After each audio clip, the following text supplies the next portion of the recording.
All right. So, what is up? Answering a few different questions that I found all over the internet, consistent questions from people the age of 18 to 27. Now, this question I found was I might rant a little bit. I'm going to warn you. Quick trigger warning. How do I maintain a healthy work life balance? Work life balance does not exist. Work life balance is complete and utter bullshit. My personal belief on work life balance, and I say this because back in the day, I would read these books and people are like, oh, you need to have work life balance. You need to be mindful of this and mindful of that. It's garbage. I'll say this, if you want to have a standard life, a standard like 9 to 5, which is totally fine. I'm not shitting on it. I'm not saying that's bad in any way at all. Everyone's different. Whatever your goals are, you can accomplish them with a 9 to 5. I'm not saying you can't. So don't interpret this as me knocking a 9 to 5. 9 to 5s are great. They're fantastic. They're necessary. If you have a 9 to 5, then I do think you can have work-life balance. And I think the work-life balance in that situation is just setting boundaries at your job. So for example, and I know this to be true, sometimes bosses overstep their boundaries, in my opinion. And what they'll do is they'll have you work from, say, like, you may have been employed to work 9 to 5, but they keep you until like 6 or 7. And it was not part of the job description. And it almost doesn't feel like they're asking or giving you anything extra. Like it's not an option. It's almost like as if they expect it of you. My suggestion to that is set a very hard boundary and tell them ahead of time, I have something to do at this time. I cannot stay past 5. When I first worked here, it was marketed. You gave me the job from 9 to 5. Once 5 hits, I'm done. You don't own me outside of this job. You don't own me at all, but outside of this 9 to 5, you're not my boss. You do not tell me what to do. Set a hard boundary. This is just my personal opinion. I know that's easier said than done. Some bosses will be more open to that. Other bosses might be a bit offended by that. And I think depending on the boss, you have to have a slightly different, I'm not going to say a different conversation, but you might need to word the conversation different, or you might need to present the conversation in a slightly different way. But regardless, set a boundary if you're working like a 9 to 5. And again, I say this because I've known people, and this has happened to me, where your boss might, I think, overstep boundaries, and they kind of assume that you don't do anything after the job is finished, or at least they're neglectful of it, which I find fascinating. But they think you care about their business as much as they do, which is almost not the case for any employee ever.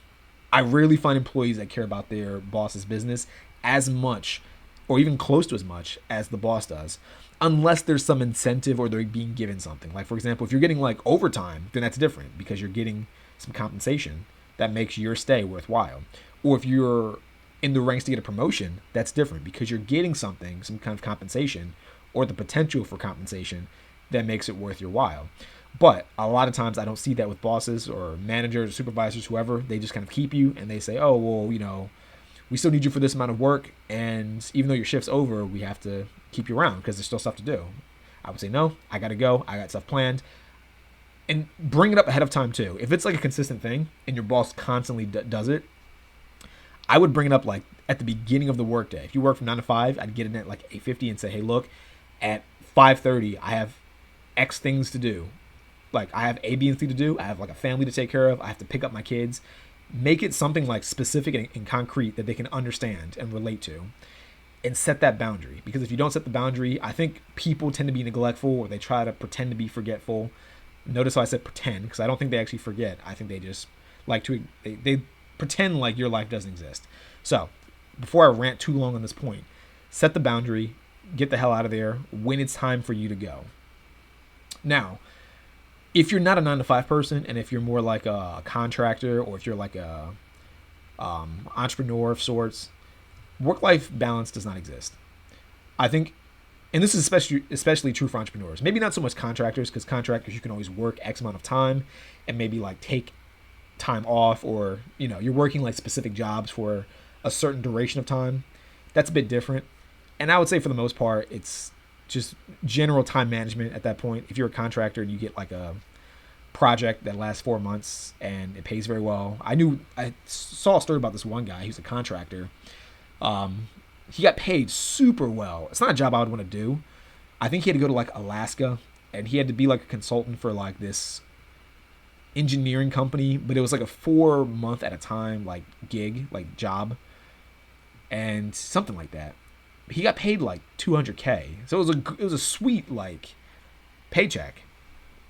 And he only had to do it like once a year pretty much because he did it in like 4 months. It was like a 4 month contract period.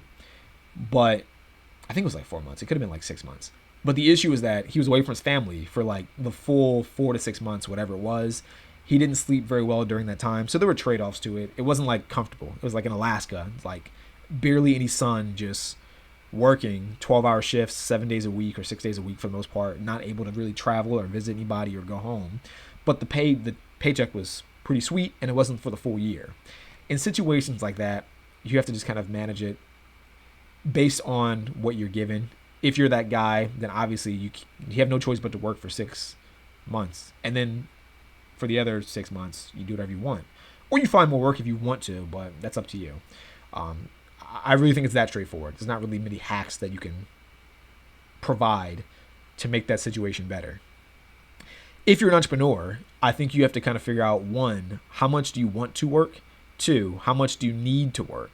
And when I say that, what I mean is, if you're the kind of person that's already making a certain amount of money, you have to figure out, do you want to continue working as much as you already are? Or do you want to work less and maybe delegate things out to someone else?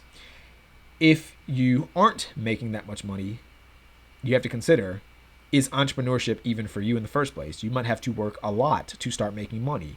Not everyone wants to do that. Not everyone can do that. And this is not like a status hierarchy thing. I think some people just are wired more to basically kill themselves for entrepreneurship, myself included. And some people are not. And that's totally fine. This is not, again, not a status play. This is just, some people are built different. Just like some people are wired to jump higher than others, or some people are more wired to sleep on less than others, or some people are wired to, I don't know. You hopefully understand what I mean when I say this stuff. Like, some people are just wired to do different things better or worse than others. Play to your strengths.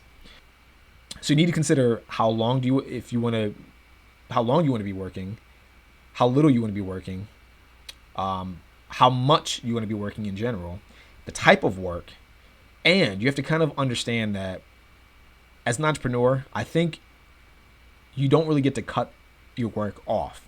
Like, as an entrepreneur, your work becomes a part of who you are. It is you. You cannot really cut it off. I'm sure there's some people that can slightly cut it off, but I think in general, like, say for when I used to do real estate kind of full time as an actual agent that would show properties and list properties, people would call you when they need something. This could be at 6 a.m., and I've had that happen. This could be at 11 p.m., and I've had that happen. It's up to you to figure out how much do you want to work. Because sometimes I would sit there and be like, I don't want to work that late, and I don't want to start working that early, at least not in this field, not in real estate. So I just wouldn't answer. And I would tell them, like, I'm not available from this time to this time, so do not call me, or do not expect me to respond at least. You can text me or call me, but I might not respond.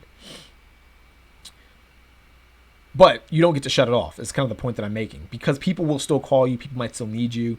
If you own a business and say your business is a website and people are reaching out to you, people are still reaching out. The business is still operating regardless of whether or not you want to tend to it. So I think really when it comes to work-life balance in that sense, you have to understand that you're not going to be able to shut it off, and you have to find ways to manage your time effectively, just based on whatever your goals and your preferences are. That's the short, maybe slightly weird way to answer that question.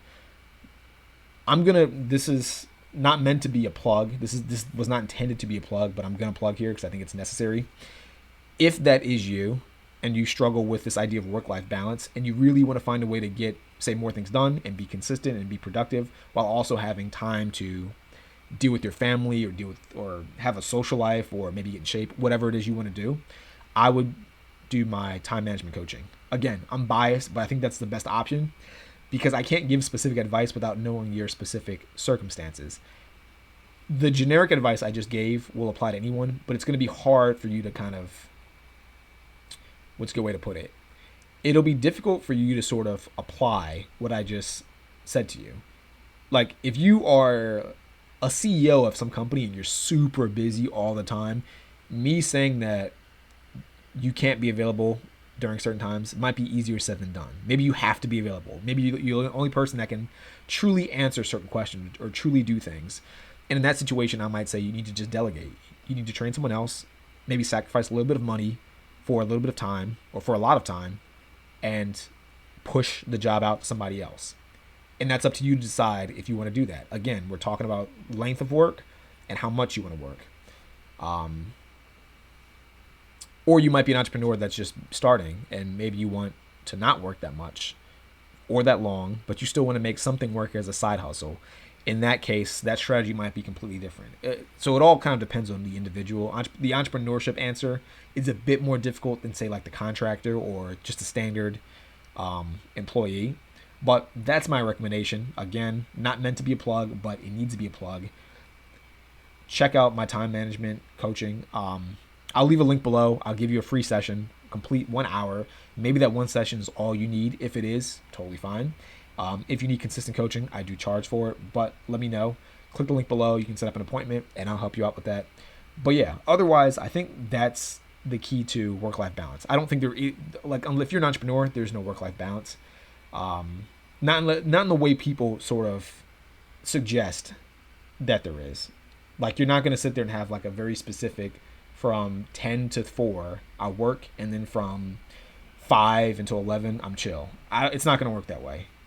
I can't imagine it working that way. You're going to have to be on for a lot of the day, or pretty much the entire day, but you're going to have to figure out where you're putting your energy towards throughout the day to where it makes sense for you and for your goals and for whatever situation you're currently in. If you're an employee or a contractor, a little bit simpler, I would say. I do think there's a bit more work-life balance, but that balance involves setting boundaries. So hopefully that helped. Hopefully that made sense. If you liked this answer and you want to see more answers to questions just like this, I have playlists here or somewhere, definitely down below in the description. Click on those, check out the other questions on there. And if you did like the video, by the way, leave a like. It helps with the algorithm so much, more than you might really understand. And leave a comment as well, letting me know if you liked it or if you disliked it or if you have a follow-up question or something else I can help you with. Otherwise, I hope to see you in the next video. Peace out.